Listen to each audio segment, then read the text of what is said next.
ব্যক্তিত্ব মানুষের জীবনে অনেক গুরুত্বপূর্ণ একটা জিনিস। একটা মানুষের পারিবারিক শিক্ষা, সামাজিক শিক্ষা এবং তার পারিবারিক স্ট্যাটাস, এমনকি পারিবারিক যে মূল্যবোধগুলো, তার সামাজিক অবস্থান, সব কিছু তার ব্যক্তিত্বের উপরেই মানুষ বা ব্যক্তিত্বের মধ্যেই ফুটে ওঠে। অতএব ব্যক্তিত্বকে সবসময় পরিষ্কার এবং পরিচ্ছন্ন রাখার চেষ্টা করবেন। মনে রাখবেন, আপনার ব্যক্তিত্ব যাতে কখনো ভিক্ষুকদের মতো না হয়ে যায়। ব্যক্তিত্বহীন ব্যক্তি পরিবার, সমাজ এবং রাষ্ট্রের জন্য কখনো কোনো কল্যাণ বয়ে আনতে পারে না।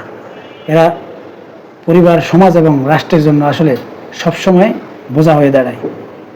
এমনকি ব্যক্তিত্বহীন ব্যক্তি যত অর্থশালী হোক, তারা সামাজিকভাবে কখনো সম্মানিত হতে পারে না এবং সমাজ এবং রাষ্ট্র তাদেরকে কখনো সম্মানিত করে না। অতএব সবসময় নিজের ব্যক্তিত্বকে এমনভাবে পরিচ্ছন্ন রাখার চেষ্টা করবেন যাতে আপনার ব্যক্তিত্বের উপর কেউ ধিক্কার না জানায় এবং কি আপনার ব্যক্তিত্ব যাতে কখনো ভিক্ষুকদের মতো না হয়ে যায়। জাযাকাল্লাহ।